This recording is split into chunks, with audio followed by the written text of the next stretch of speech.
նոր եք այս ազգային ժողովում, բայց նախորդ գումարման ազգային ժողովը աչքի է ընկել լուրջ միջադեպերով, ընդհանուր շշերով, հարվածներ, բռունցքներով, ոտքերով, ինչ եք կարծում, հաշվի առնելով նաև ձեր Ռուբեն Ռուբինյանի ձեր թիմակցի հորդորը, այս ազգային ժողովը ինչպիսին կլինի, նաև այս 4 օրը աչքի առաջ ունենալով։ Նախ միանում եմ եւ կիսում եմ այն տեսակետը, որ ընդդիմություն, իշխանություն, բանավեճը պետք է տեղի ունենա բացառապես բարեկրթության սահմաններում,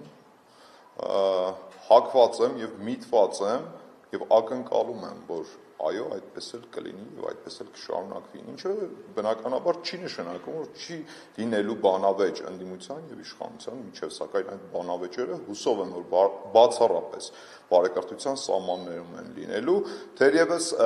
որպես քաղաքացիական պայմանագիր խմբակցության падգամավոր, իշխանական ուժի падգամավոր, կանեմ ինձնից կախված ամեն բան, որպեսզի բանավեճերը լինեն բարեկրթության սահմաններում եւ տեղիք չտանք որևէ միջադեպերի, ինչը կարծում եմ անընդունելի է եւ մեր հասարակության համար էլ զուտ աչքի համար հաճելի երևույթ չէ։ Կներեք, ես ընդդիմության համար չեմ կարող երաշխավորել, ընդդիմության եւ ոչ մի падգամավորի համար չեմ կարող երաշխիքներ տալ, չեմ կարող երաշխավորել, թե 5 րոպե հետո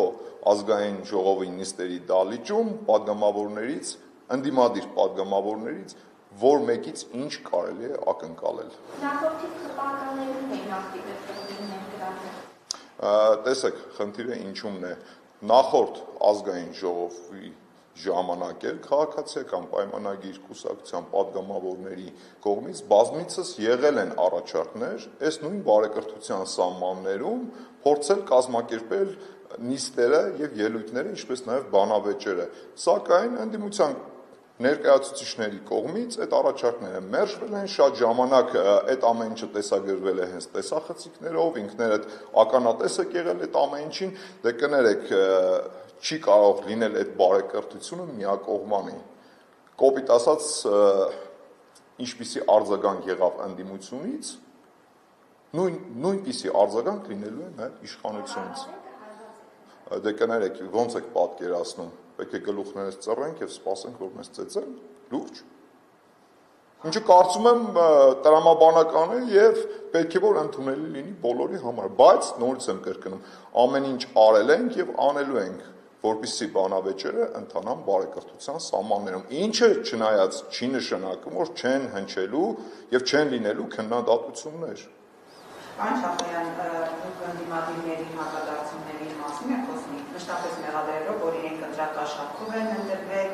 բարեգործության անվանած ընտրակաշառք են բաժանել, եւ երեք Սամվել Կարապետյանը արձագանքել է եւ ասում է, ես բարեգործություն արել եմ, երբ Փաշինյանը $1500 բիզնես ուներ, սեղանների տակով վազվզում իրեն հովանավորներ են ման գալիս, եւ արդյոք հայցնում է ձեզ, չնայած ձեր արգելքներին, որի կշարունակելու է բարեգործություն։ Թող շարունակի բարեգործություն անել, բայց նախընտրական քարոզարշավի ժամանակ բարեգործություն անելը դա արդեն իսկ ընտրակաշառք է եւ օրենքով սահմանված կարգով թույլատրելի չէ։ Խնդիրը այստեղ է,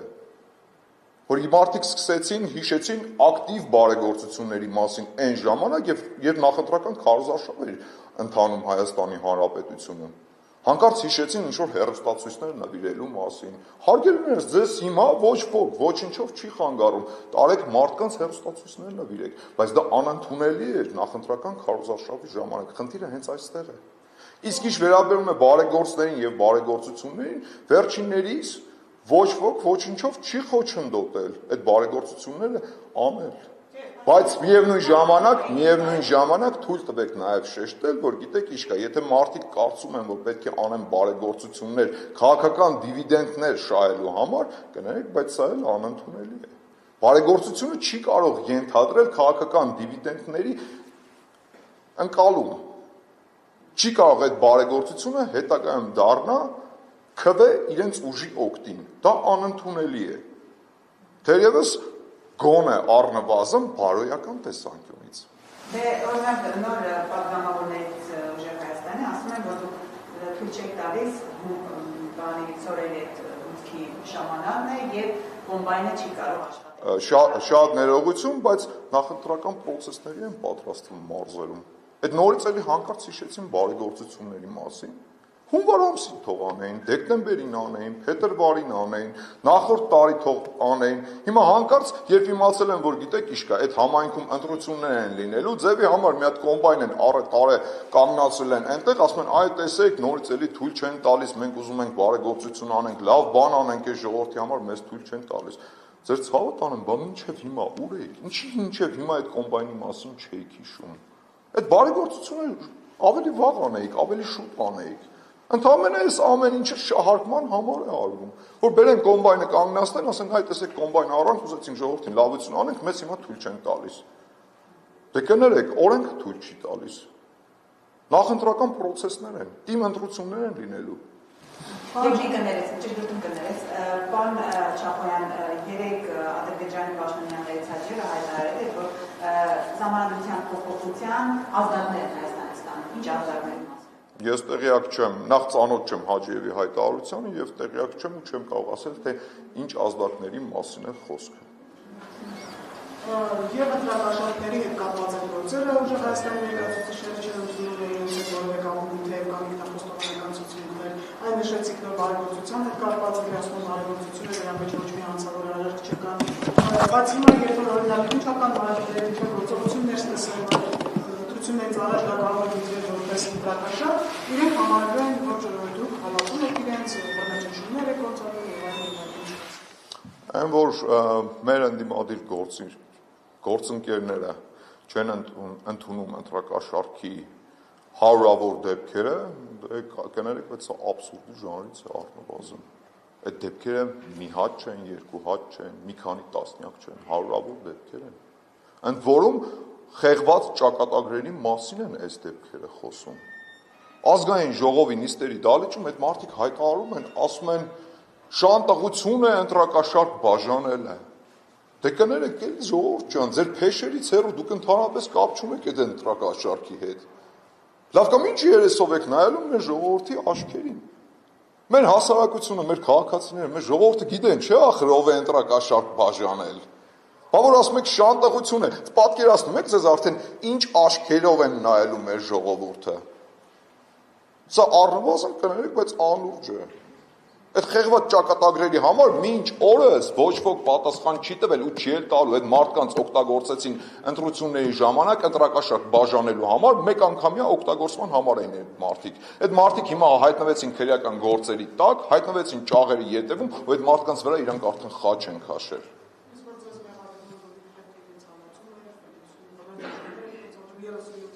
Ես այդ հայտարարությունը արել եմ ու նորից եմ կրկնում։ Եթե մեր ընդդիմությունը կարծում է, թե այս ազգային ժողովը լեգիտիմ չէ, խնդրեմ թող դուրս գան փողոց, իշխանափոխություն անեն։ Իսկ այն պնդմանը ընդդիմության, թե երկրում բռնաճնշումներ են իրականանում, կներեք, բայց բռնաճնշումներ իրականացնող իշխանությունը երբեք կոչ չի անի ընդդիմությանը դուրս գալ փողոց։ Սա աբսուրդ է, աշխարհում նման դեպք երևույթ գոյություն չունի ուղղակի։ Փողոցային պայքարի մասին, երբ որ նույնությունը մանդատավորում էր, ասում էր համատարվելու ենք փողոցն ու մանդատը պատգամավորական, որ դրազենք է, բայց կարծես ոչ էլ ժամկետներ են նշում այդ փողոցային պայքարի մասին։ Սա խոսում է, որ վստահ չեն, ռեսուրս չունեն, Այո, ճիշտ եք նկատել, սա խոսում է նրա մասին, որ վստահ չեն իրենց ուժերի վրա, սա խոսում է նրա մասին, որ ռեսուրս չունեն, կարճ ժամանակ առաջ սահմանադրական դատարանի դիմաց այդ մարդիկ փորձեցին հավաքվել, ինչ-որ ակցիաներ իրականացնել, հավաքվածների թիվը տեսա, այս մարդիկ չունեն սատարողներ, ինչի համար, մի պարզ պատճառը, որովհետև այն ընտրակաշարքը, այն փողը, որ իրանք բաժանել էին, այդ փողը չէր նախատեսված հետընտրական պրոցեսների համար, նախատեսված չէր նրա համար, որ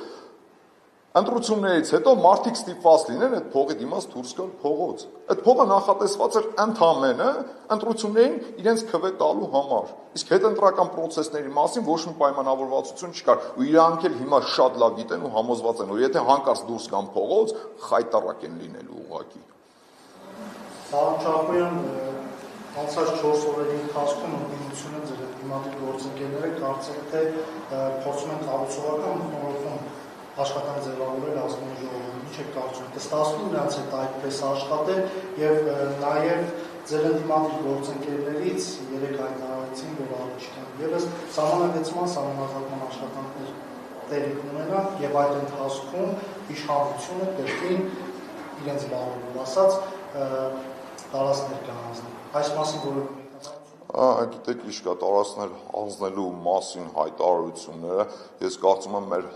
հասարակության, մեր հանրության մոտ առնվազն արդեն քմծիծաղ են առաջացնում, որովհետև 20 թվականից այս կողմ անդադ խոսում է ինչ-որ տարածքներ հանձնելու, արտատարածքային միջանցք տալու մասին, հասկանում եք, այս ընթացքում, տարիների ընթացքում տեղի ունեցած բոլոր պրոցեսները հակառակը ապացուցեցին։ Չեղավ արտատարածքային միջանցք, արդյունքում եղավ ճանապարհ, որը պետք է անցնի Հայաստանի Հանրապետության սուվերեն տարածքով եւ պետք է գործի բացառապես Հայաստանի Հանրապետության սուվերենության ներքո։ Ինչ տարածքներ հանձնելու մասին է խոսքը։ Սա ընդհանրապես փուչ թեզ է, որը վաղուց արդեն իսկ պայթել է մեր հանրությունը, հասարակությունը շատ լավ գիտի ու տեղյակ է ու շատ լավ է հասկանում, թե իրականում ինչ է կատարվում։ Ու ասեմ ձեզ, այդ թեզը վաղուց այլևս չի աշխատում, չի գործում։ Հետպատերազմյան շրջանում ինչ որ կարճ ժամանակամիջոց այդ թեզը աշխատեց, Սյունիքի մասով էին ասում, թե Սյունիքը հանձնելու է իշխանությունը, հեսա Սյունիքը տալիս է։ Կարճ ժամանակ հետո ժողովուրդը համոզեց, որ չէ, ինչ Սյունիք տալ, ընդհակառակը, հակառակ պրոցեսն է տեղի ունենում։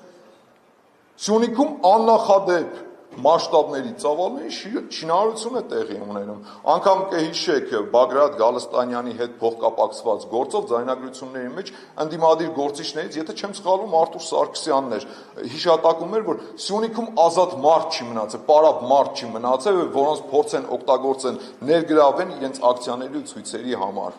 Որովհետև բոլորը զբաղված են այդ աննախադեպ շինարարությամբ, աշխատում են շինարարության վրա։ Այս թեզերը, այս ամեն ինչը վաղուց արդեն պայթել է, չի աշխատում։ Երբ որ Սամվել Կարապետյանը հայտարարում է, թե գիտեք ինչ կա, մենք սպասում ենք տրիգերի, երբ որ տրիգեր կլինի, այդ ժամանակ մենք գնանք գործողությունների, Սամվել Կարապետյանի հույսն ու նպատակը հենց դա է, որ այո, ինչ որ մի պահի կարող է հանկարծ Հայաստան-Ադրբեջան հարաբերությունները լարվեն, ինչ-որ մի պահի կարող է սահմանային ինչ-որ փոքրիկ թեկուս նույնիսկ միջադեպ լինի ու այդ ամեն ինչը օգտագործելով իրենք դուրս գան փողոց, փորձեն հանրությանը գեներացնել ու իրենց շուրջը համախմբել։ Դրանով բնականաբար հույս ունենալով, թե կհասնեն իշխանափոխության։ Չի լինելու նման բան։ Այս խաղաղությունը հարատևելու է ու իրանց այն հույսերն ու նպատակները, որ մի օր կարող է այս խաղաղությունը խարխլվել, այդ իրենց երազանքը, իրենց մուրազը, իրենց նպատակին չի հասնելու, մնալու է իրենց փորում։ Պարոն Շապոյան, նաև անդրադառնալով սահմանադրությանը, երեք ուժեղ Հայաստան խմբակցության ղեկավար Նարեկ Կարապետյանը նշում է, որ իրենց համաձայնություն է անպայման պետք է լինելու, իրենց քրները պետք է լինեն պրոպորցիոնալ։ Եթե նրանք համաձայնություն չտան, այս քննարանի մեծամասնություն չկազմի, ո՞նց է պատկերացնի սահմանադրությունը։ Ես կառաջարկեմ դեպքերից առաջ չենք նել, ժամանակը կգա, լուծումը կգտնենք, բայց այն, որ սահմանադրության փոփոխությունը առաջինը հենց մեզ Հայաստանի Հանրապետությանն է պետք, դա միանշանակ է, որովհետև սահմանադրության փոփոխությունը պետք է նաև ապահովի խաղաղության հարատևումը։ Այդ որ մատի փաթաթան են սարքի անընդհատ ասում են անկախության հռչակագիր, նոր սահմանադրության մեջ հղում չկա անկախության հռչակագրին, ինչի համար չկա։ Մի պարզ պատճառը, որովհետև Ղարաբաղյան շարժման էջը Հայաստանի Հանրապետությունում դե ֆակտո փակված է, բայց դե յուրե դեռ փակված չէ։ Ու առաջինը դա մեզ է պետք փակել, որովհետև այդ էջը դե ֆակտո եւ դե յուրե փակելով մենք խաղաղության հարատևությունն ենք ապահովելու։